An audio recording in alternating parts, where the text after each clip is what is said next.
Hello, Pong Stars, and welcome to the Rathole. I'm your host, champion, and commissioner, Zach Eichten. It's great to have you all here. Oh,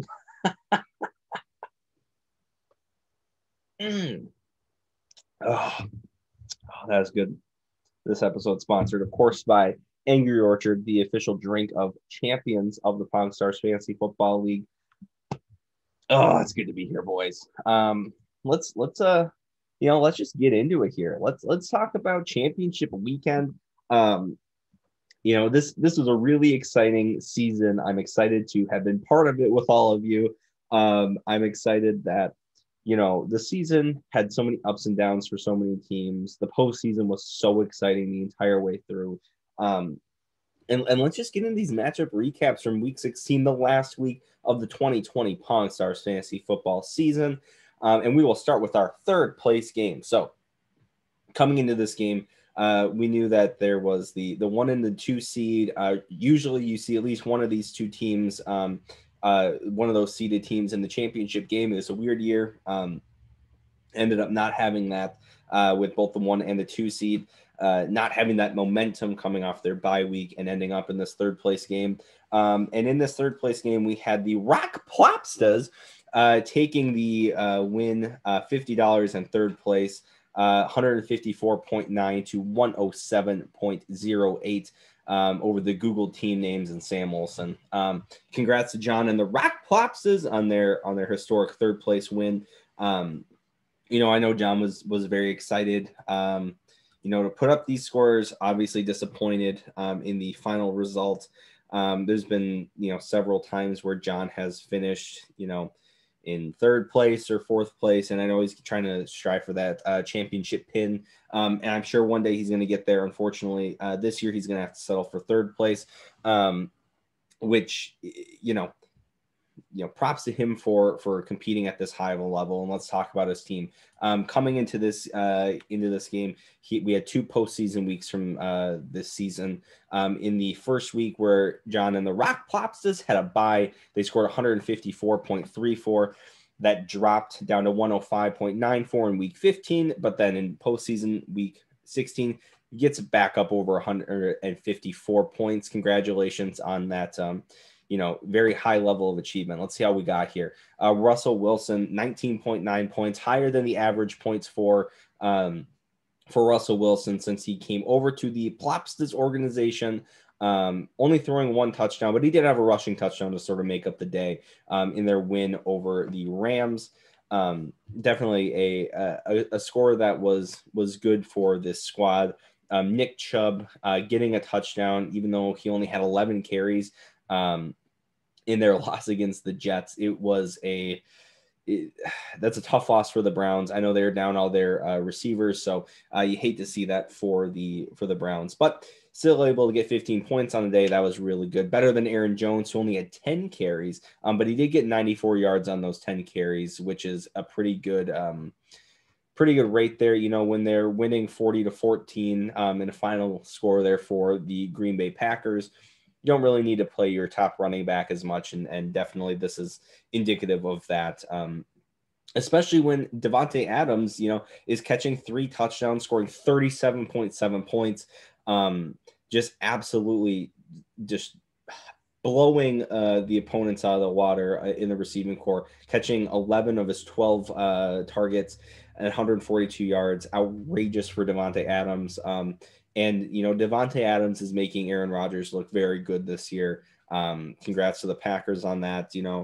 Obviously divisional rivals, but it's hard to not acknowledge the level of athleticism coming out and competitiveness coming out of that organization. And it's really exciting football to watch. And I know we all love that. So rounding out the team here, Allen Robinson, 15 points, Darren Waller, 13 points, Miles Sanders, 16 points, Jason Sanders, 15 points, and the Steelers defense at 10. Not a single player on the Rock Plopstas organization went under double digits this week. Even the defense scoring 10 points. Truly an all-around team effort to get that nearly 155 points for the Rock Plopstas, getting them the third place win over the Google team names. Sam is, on postseason. This actually moves John's postseason record to 7-9 all time. And then let's talk about Sam then. Sam came into this season with a 1-12 postseason record. He's leaving the postseason here with a 1-14 postseason record. That's a 0.67% win rate in the postseason. That ambulance must be for Sam's postseason team right now, if you can hear that siren, because it is on life support right now. We got to see what Sam can do in the future to get that record up. But for right now, let's diagnose what happened here. Kyler Murray, second lowest score in the year, 15.38 points. Didn't throw even a single touchdown pass in their loss to San Francisco.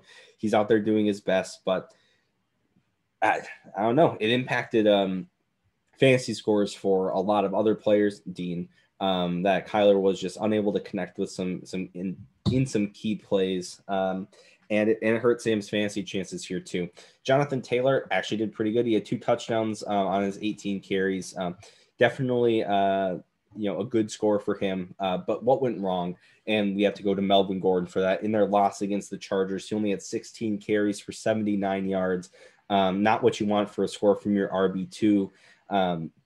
DK Metcalf only getting 8.9 points. He's kind of fallen off the radar a little bit with Russell Wilson's also decline. He's still the number 6 PPR wide receiver on the year.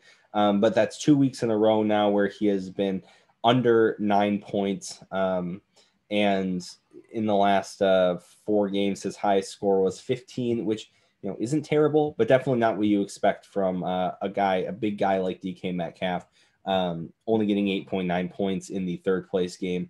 Amari Cooper, he did fine. He actually had a ton of yards on his 4 receptions, and that's good. And Evan Ingram did okay. 10 points is nothing to shake your head at. But really, what's exciting and something that I think in the offseason we're going to have to dive into the analytics a little bit more on is T. Higgins and what he has been able to do, catching 6 of his receptions for 99 yards and a touchdown in week 16 here, getting 18.9 points. In comparison with Calvin Ridley, we might have to look and see who actually won that trade between Sam and Noel. Obviously, T. Higgins' great performance here was not enough to overcome just the absolute domination of the Rock Plopstas over the Google team names, but it's definitely something to keep an eye on moving forward if T. Higgins is going to make the cut for potential keepers next year for these Google team names. Congrats to John once again on your 3rd place win. Definitely a gritty season for the Rock Pops this year. And we can see, based on both these teams right now, they're going to be coming back pretty strong next year as well with these keepers. So let's get on over that championship game where we have the Gluten Freaks, new champions of the Pong Stars Fantasy Football League, against the Gruesome Grinders.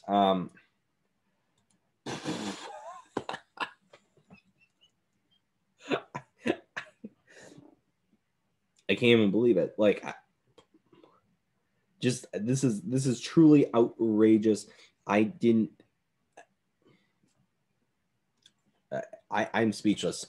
Let's just sort of get into it here. With this win, the Gluten Freaks are going to move to an 11-3 postseason record, which is a 78.6 win percentage. In the postseason. That is the 2nd highest in the league. Noel's winning that race at 83.3%. Zach has more in that category than Noel does.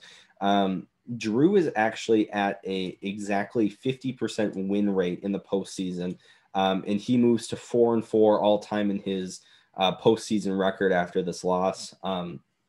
So talking about it here, we'll get into quarterbacks in a little bit here. So let's start at the running back position. Number 1, Josh Jacobs, only getting 13 carries in their loss against Miami. I wasn't watching that game very closely when it happened. And, when you see a 6.9 it's a nice score, but it's not a nice score. It's not what you want from your RB1 in a championship game. And it killed me to see Kilometers Gaskin on the bench at 31.4. That's a type of score that you want to see in your starting lineup always, but made a choice on the lineup going into the week. And who's going to start Josh Jacobs versus Myles Gaskin? I'm going to start Josh Jacobs most weeks, even with how good Myles is. And it didn't pan out in that running back situation, but Austin Eckler getting 14.3 points is great. And then out of just like some desire to see me win, David Johnson, my best friend, comes in and gets a 27.4 point performance in that flex position. He had 12 carries for 128 yards and a touchdown, as well as 11 yards on his 3 receptions for another touchdown. Really just, David Johnson is a fantasy football champion and a fantasy football championship winner with that performance. Absolutely. Dan Carlson also getting 13 points definitely helps, getting 4 field goals and making one of his 2 extra points. Very good for him. And then we got to talk about Josh Allen. Josh Allen getting 32.3 points, doing one last final drive to keep, the gluten freaks alive in a critical championship game before, pulling himself to make sure there were no mistakes, potentially losing any points. Really just an all around solid performance for this squad. Nothing really to say more than that, other than, the gluten freaks had a run there, starting in week 4 through week 12, where it just seemed like, wins were extremely hard to come by. And, but then at the end of the day, being able to average 127 points in the last 4 weeks, and capped off by a championship win here at 125.7. So, Drew, we got to talk about your team here in this matchup recap and just the weirdness that was happening sort of with your team and sort of where it fell apart. Just barely enough to not be able to eke out the win. First of all, Patrick Mahomes, a sub 20-point performance. Just an interesting little fact there. I believe that is only his 4th sub 20-point performance on the year so far. At 19.22, throwing an interception. Who would have thought that Patrick Mahomes would throw interceptions? But even the greatest in the game sometimes do have those issues. His 2 touchdowns, still very good. He had, 3 carries for 21 yards, also very good. But Derrick Henry, on the other hand, up against an apparently elite Green Bay defense. It's actually more like an elite Green Bay offense. Despite his 23 carries, he got 98 yards, but no touchdowns. And then eventually the Tennessee had to go a little bit away from the run, trying to catch up in their 14-40 loss. Didn't work clearly, and Derrick Henry definitely suffered from having the game be that big of a blowout from the Green Bay Packers. David Montgomery, pretty good, 19.1. You know what? He has really emerged this year since Tariq Cohen's injury. He's actually number 6 PPR running back this year, and he has scored for 5 games in a row. Very good for the Bears offense to have a guy like that in for most of each of these games, especially down the stretch here. Tyreek Hill didn't have a very good game. He did force 1 fumble, which, that's very good. Unfortunately, since he's not it's a team defense, not a IDP. He did not get credit in points for that forced fumble. But 8.5 points from Tyreek Hill is definitely not something that I think any of us were expecting. He's a number 2 wide receiver on PPR this year. In just a very weird game against Atlanta, couldn't really get anything going. Tyler Lockett, bust week. Who would have thought? Definitely a bust on the boomer bust player there. But speaking of boomer bust players, Mike Evans, 35.1. This game looked over as soon as that game was over. who would have thought that Mike Evans would have just like this amazing week? Apparently Drew did when he traded for him, put him in the starting lineup during a critical championship week.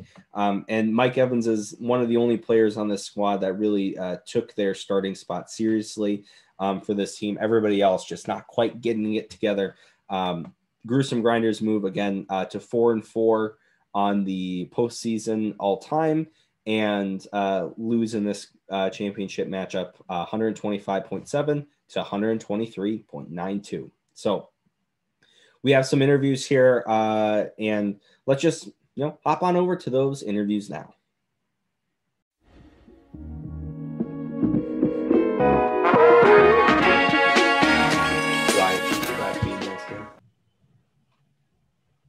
Okay. All right. Okay. Welcome, John Stevens, owner of the Rockaplopstas, to your interview here. Congratulations from the commissioner's office and from the league office to you on your third place victory over Sam and the Google team names. Congratulations to you. Thank you. It's an honor to come home with some hardware, although it's consolation, but thank you. Appreciate it. And well done to you, sir. Great job on the season. No, it was definitely not a normal season, and what you do isn't normal anyways. You do a lot, put in a lot of effort, so thank you. Yes, I'm not normal, and that is okay. I appreciate that. No, so I wanted to get into it here. Let's talk about your season. We'll do a full interview with you about where you're going in the future. But I just want to ask, what's your highlight of the season after your third place win here? Oh man, I don't know. I think probably week 2 is an easy one to point to. I think I scored like 180 some points. 181.98. Yeah, so I mean that's an easy one to point to. Had a tough rivalry week loss against Thomas in the Zach's Unmade Bed Bowl, which was would have liked to have that one. But it was just a good season all around. I think my bright spot really was Devontae Adams. Love that guy. Packer guy, just had an unbelievable season despite missing a couple of games. So he was definitely a highlight in there as well. Ups and downs with the QBs, made some fun trades. Some that worked out, some that didn't. So yeah, it was a good season. Yeah, I'm happy. I'm happy for your season here. I know that you've put in a lot of work from your 2018 season where you went 3-10 on the regular season, 4-12 overall, all the way up to now third place, 11-4, completely reversing that's incredible in just 2 short seasons there. Making a run like this too. You mentioned earlier that you're the only team to not lose in back-to-back weeks. That is incredible as well. Who would have predicted that coming into the season other than you? Unfortunate postseason round 2 for you. So let's talk about postseason here. In your 3 games, I did include the score from your bye week, not your your opponent's score in a bye week, but your score is recorded for posterity in the database. You scored 154.34 points in that bye week. Postseason round 3, 154.9. So over 154 points in 2 of the 3 weeks. So let's talk about week 2 of the postseason then, coming up against the unstoppable force of the gluten freaks. A big loss for you, getting only 105.94 points and dropping your all-time record in the postseason to 0-3 against the old commish here. So why don't you talk to me about what went wrong in week 2? Yeah, I mean, I think the underlying story, like you already mentioned, is just I can't get past the gluten freaks. They seem to be my mortal enemy when it comes to playoffs. I believe in a lot of the matchups too. I've been kind of the higher seed. Like I want to say there was at least one other time that you upset me in the playoffs. So it's definitely something I'm going to have to push past going forward. I don't know why I keep overlooking you as an opponent. I can't even say that I didn't overlook you because I did. Plain and simple, I didn't think your team stood a chance. And that's just the way the cookie crumbles sometimes. Fantasy, it's unlucky sometimes. I mean, between my 3 postseason weeks, I averaged 139 points, which was up 12 points from my average from the season, which was the highest amongst all teams. So it's not like we didn't show up in the playoffs at all, but just that one misstep and season's over. So So well, let's get into how this happened here, and go into sort of the analytics, looking at regular season points and the percentage of points here, versus postseason points. So you were averaging in the regular season about 29% of your points from the running back position, just over 30% from the wide receiver position, and just almost close to 16% from the quarterback position, with only 9.5% from your tight end position. So looking at just sort of the analytics here, your running back percentage of your points went up to almost 36%. Your quarterback points dropped, your wide receiver points dropped, and your tight end points went up. Was there any sort of, misstep in the wide receiver spot that you can point to that led to that percentage drop in your total score? Yeah, I think there were probably a couple different options to start there. At the end of the day, I kind of just went with the averages, and I started the 2 guys that I had the faith in the whole season, Devontae and Allen Robinson. And it's bound to happen, like wide receivers seem to be like the most volatile scorers in terms of positions. They're really boom or bust sometimes. I don't really point the finger at either of them. I think the real problem came from the quarterback position. I believe that week I only got 12 points from Russell. Obviously, we've already talked about how big of a disappointment he's been since he's come to my team. And that consistent like 20 to 25 points is something that you start to rely on. And when you don't get it, it becomes really hard to make those points up somewhere else. So, I mean, while Robinson and Adams didn't have great weeks either, 7 or 8 points isn't that bad from a wide receiver in the grand scheme of things. They could always, pull a Chase Claypool and almost go negative, like barely scrap it out for a positive score. So, I mean, I think the finger from the Rock Plops' organization is right smack dab in the middle of Russell Wilson's forehead right now. He definitely disappointed since joining the team. So yeah, we'll have plenty of time over the off season to check in on all this stuff too. But right now, looking at your squad, who are your 5 keepers, John? The one last now. Oh, there's no way I would reveal that information. It's interesting because I look at my team and I very well could end up keeping the exact same 5 guys I kept last season. Obviously, there's some new names on the team, Russell Wilson being one of them, although we're not happy with him right now. Obviously, he has the ability to be an extremely good quarterback. Darren Waller made a hell of a case this season to be kept as the second best tight end. Not even really close. It was far and away Kelsey, and then Waller was there right at number 2, and then a pretty steep drop off to 3. So he made a good case. Antonio Gibson, obviously. Good pick from John. I believe Noel said it was my worst pick, said it was too early to take him. Guess you were wrong. I was also kind of wrong because I didn't start him some weeks that I should have, but definitely a guy that's going to come into consideration. Robbie Anderson. I know that Zach's a big Robbie Anderson hater. He put up phenomenal numbers. Him and DJ Moore, one of only 2 combinations of receivers to each put up 1,000 yards. And Robbie Anderson only had 3 touchdowns this season. So if he can start getting that red zone production, he could really be a really good talent as well. And then Deebo Samuel, hard to want to keep a guy that really hasn't played that much, but his potential is sky high. A lot of people feel that next season when he's fully healthy, he'll be a valuable wide receiver 2 at worst, maybe even wide receiver 1. So options all over the board. Obviously the ears are open for trades. Been on the horn with a few teams already.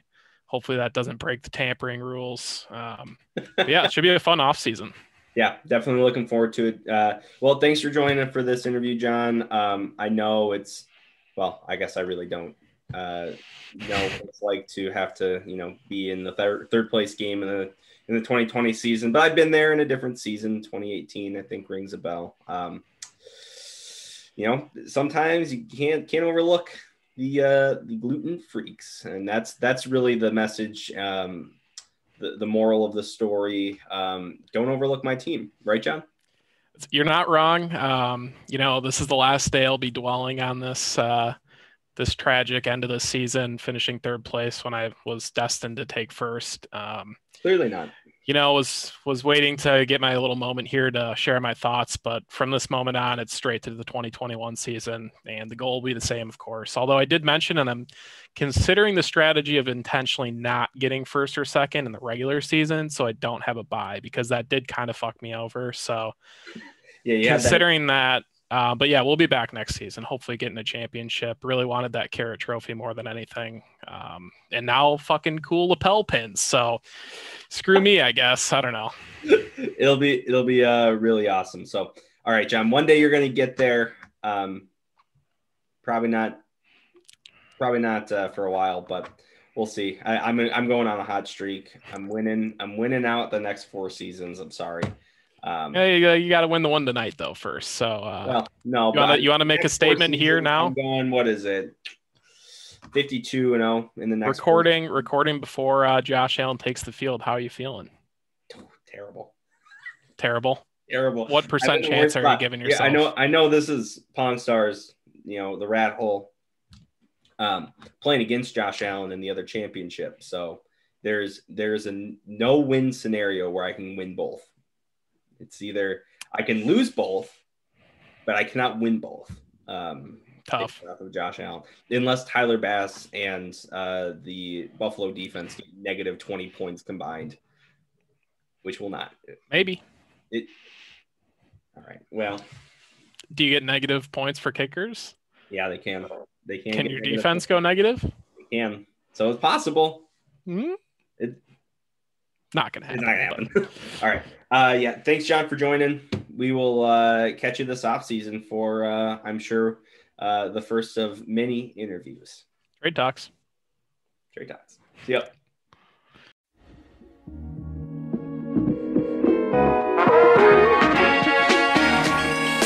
And I'd now like to welcome on your commissioner and now your 2020 champion of the Pawn Stars Fantasy Football League, entering the playoffs as the 5 seed. This is Zach Eichten, the team owner, team manager of the Gluten Freaks, no longer the Gluten Frauds.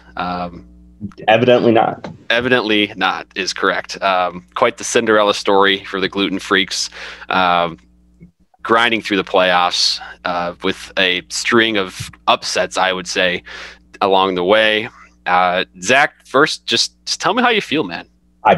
We're recording this 30-ish minutes after the end of the game, but about 40 minutes after we knew I was going to win. I'm speaking. I'm at a loss for words. It's good. It's good to have this 4-game win streak right at the end of the season.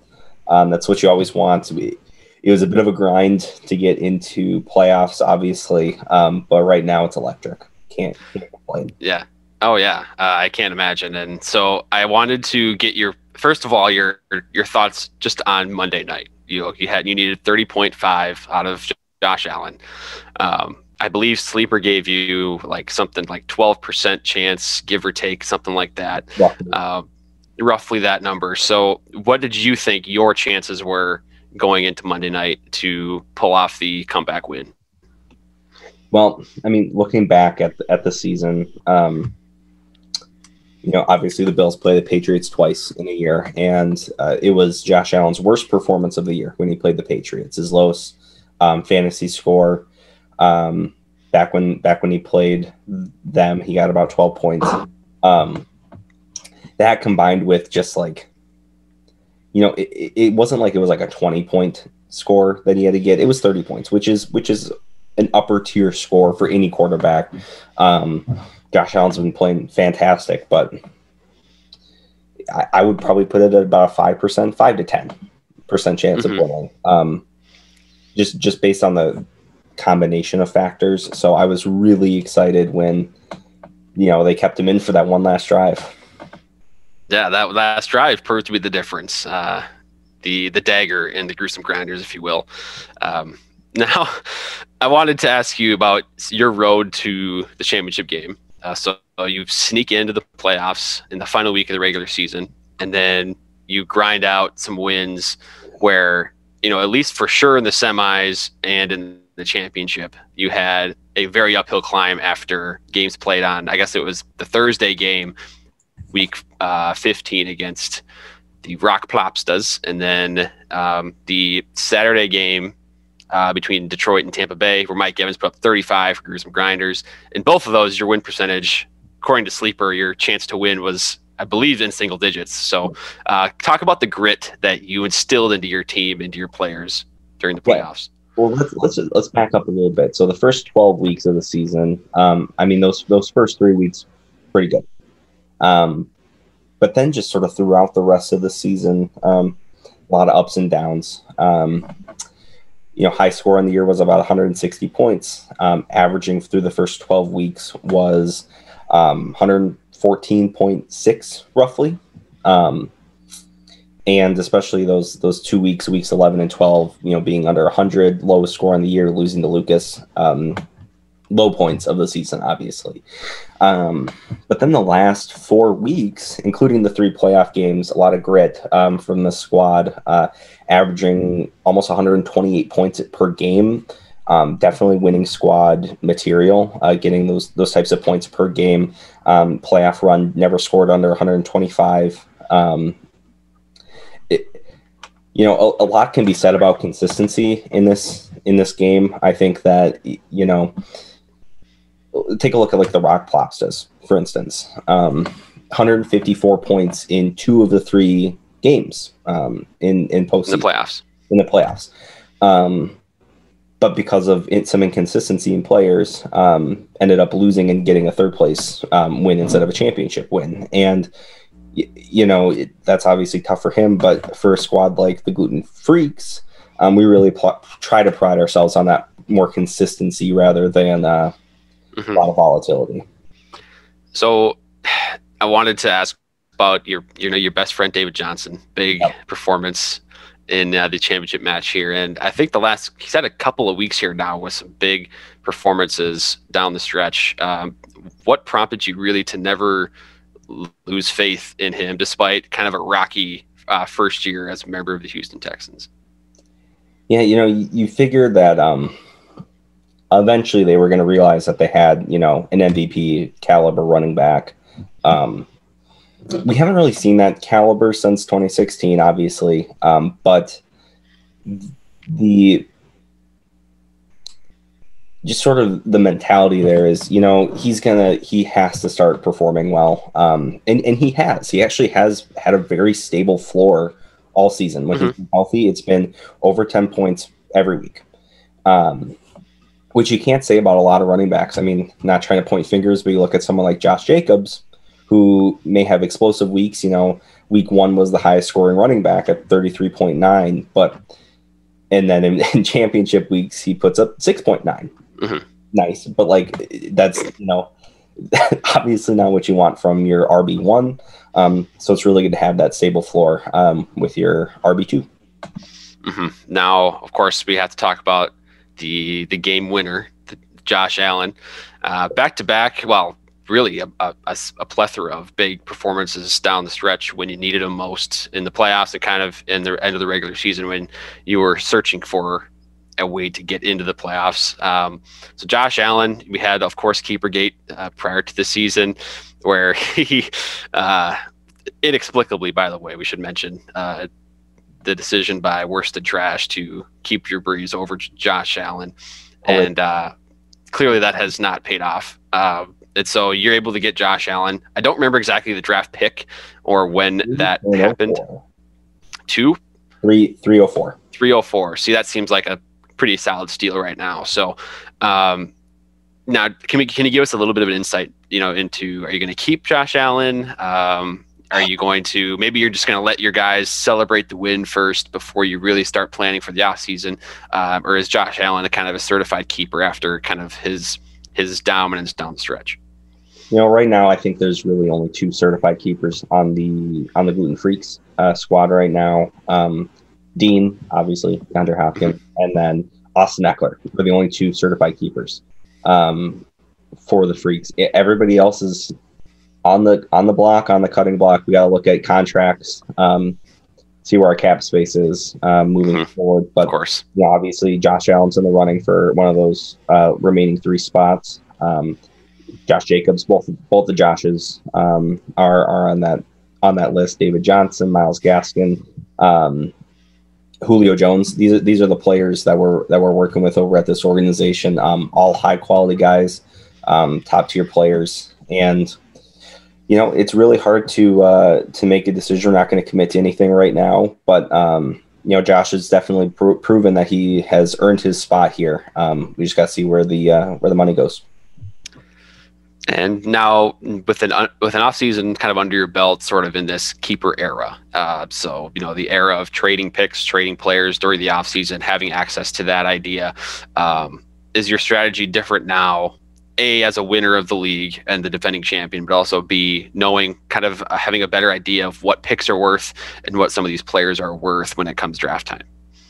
Yeah, I think that it's really going to be a tough offseason for a lot of teams right now. I think that there are a few teams that are overloaded with keepers, but unfortunately the teams that are not also don't seem to have an abundance of picks that are in the worthwhile realm of talking about for some of these key guys. For instance, I'm not going to trade a good kid like Myles Gaskin for an 8th round pick because I want an 8th round pick. I want to pick up Myles Gaskin with my 1st round.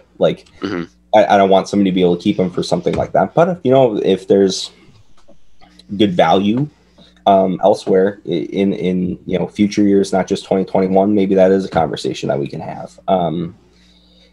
I think that looking at my squad here, having the 2 first round picks was really nice. Both my 1st round picks kind of weren't that good, and I was able to get some value. Unfortunately, Julio was injured for most of the year, which was a big bummer, obviously for the squad here. But I think that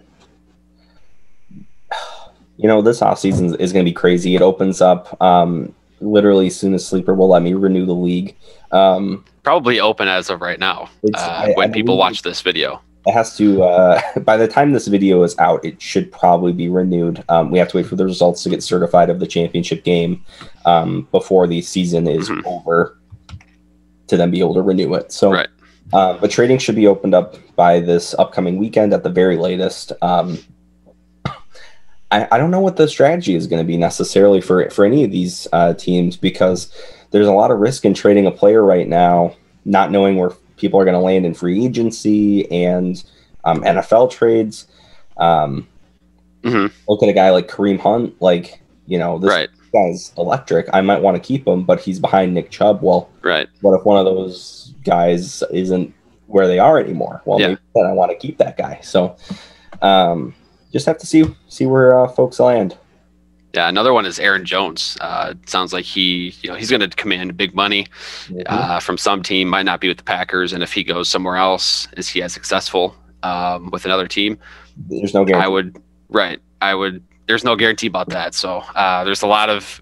If you have your keepers made up by now, it's probably something you'll want to revisit come August. But and now before we wrap up the interview, I do want to get. I know you want to relish in the win and celebrate and, pop champagne and all that good stuff with your team, with your quarterback, Josh Allen. I know you guys are good pals, but I do want to just get a quick preview of 2021. So give me, besides yourself, of course, defending champion, really the teams that you see that will be a force next season based on rosters now. And of course, there's decision-making that has to be done and drafting and whatnot. But based on the rosters now, which teams that would you say are you most scared of to take the title from you next year? There's really 3 teams that come to mind for me being genuinely frightened of their potential keeper power. It's the Rock Lobsters, the Gruesome Grinders, and Randy's Donuts. Those are the 3 teams that scare me the most. But look at Pelicans on a bench. Looking at their keepers, not their roster this year, but looking at keepers, the top 3 there are really solid. And with a few trades to get, really solid 4th and 5th round keepers, suddenly Lucas's team is in contention for a title again, very, very quickly. Assuming Kittle and Saquon are healthy enough to play next year, it absolutely. Any of these teams have the potential. I think. Look at Tony's team, worse than trash. Stephon Diggs is in talks of potentially being the number 1 wide receiver, especially, yards and receptions in a PPR league. Those really add up. And he has 4 first-round picks, which who knows if that makes it all the way. But any of these teams really have the potential. Lamar Jackson, not trading Lamar, actually came back into form in the postseason. Any team in this league has the potential any year to go all the way. It doesn't really matter where you get in on playoffs. It just matters how you make playoffs, as evidenced by 6 and 7 team going 9 and 7 by the end of the year. Yep, it's there is a lot of luck involved, and we'll always say that. But you made the right decisions, and I also, we could maybe say now that you've won the David Johnson and Michael Thomas trade, or are you gonna maybe not quite that far? No, in 2020, I absolutely won that trade. I can agree with that, Zach. I can agree with that goes. Didn't win it in 2019. We'll see about 2021. Well, there you go. I think that's a good place to sum it up, and I'll let you get back to celebrating with your guys and with your best friend David and your quarterback Josh on the big win. We'll see you in Disney World, Mr. Eichten. But congratulations on the win. Very well deserved, and look forward to more of the Rathole coming in the future in 2021. Absolutely. Can't wait for it either. Thanks, boss.